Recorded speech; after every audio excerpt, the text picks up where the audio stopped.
সুপ্রিয় শিক্ষার্থীবৃন্দ, আশা করি সবাই ভালো আছো।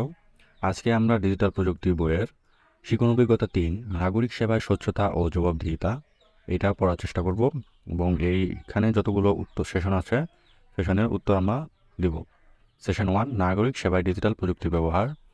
এখানে দেওয়া আছে আমরা কিভাবে আমাদের জাতীয় পরিচয়পত্রটি তুলতে পারি। নুজহাত জাতীয় পরিচয়পত্র পাওয়ার জন্য এবছর যোগ্যতা অর্জন করেছে, তাই এবছর তার বিভিন্ন তথ্য সংগ্রহ ও ছবি তোলার জন্য তাকে নির্ধারিত কেন্দ্রে যেতে বলা হলো।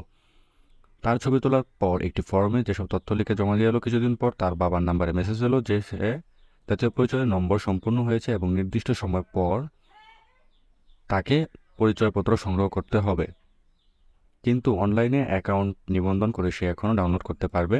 বাবার সহায়তায় জাতীয় পরিচয়পত্র ওয়েবসাইটে গিয়ে নিবন্ধন করে ছবি সহ তার পরিচয়পত্রটি দেখতে পেরে সে আনন্দে আত্মহারা।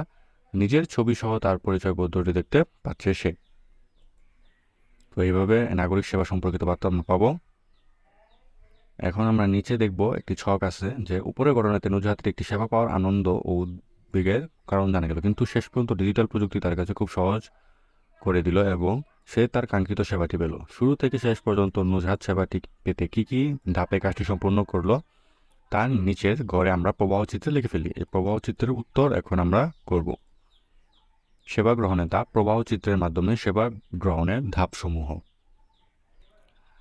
ছবি তোলার উদ্দেশ্যে সরকার নির্ধারিত কেন্দ্রে যাওয়া, প্রয়োজনীয় তথ্য দিয়ে ফর্ম পূরণ করা, বাবার সহায়তা নিয়ে নির্ধারিত ওয়েবসাইট থেকে নিবন্ধন করে নিজের ডিজিটাল পরিচয়পত্র ডাউনলোড করা, নিজের বাবার নামে ভুল আছে এটা জানতে নির্বাচন অফিসের তথ্য কেন্দ্রে যাওয়া, পরিচয়পত্র ওয়েবসাইটে গিয়ে যথাযথ প্রমাণ দাখিল করে নাম সংশোধনের জন্য আবেদন করা, মেসেজে সংশোধনের নিশ্চয়ন আসলে ওয়েবসাইট থেকে পুনরায় সংশোধিত পরিচয়পত্র ডাউনলোড করা। এটা ছিল প্রবাহ চিত্রটা।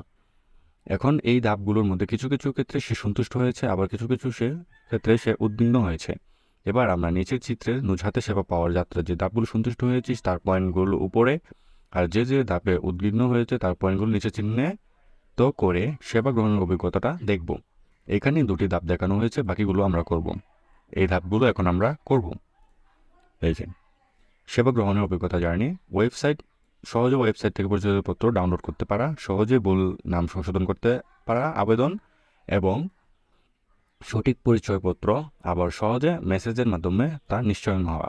যেসব ক্ষেত্রে অসন্তুষ্ট হয়েছে: লম্বা লাইনে দাঁড়িয়ে ছবি তোলার জন্য, লম্বা লাইন থেকে ফর্ম পূরণের জন্য, সঠিকভাবে নাম এবং সকল তথ্য দেওয়ার পরও নাম ভুল আসে, এই জন্য সে অসন্তুষ্ট হয়েছে।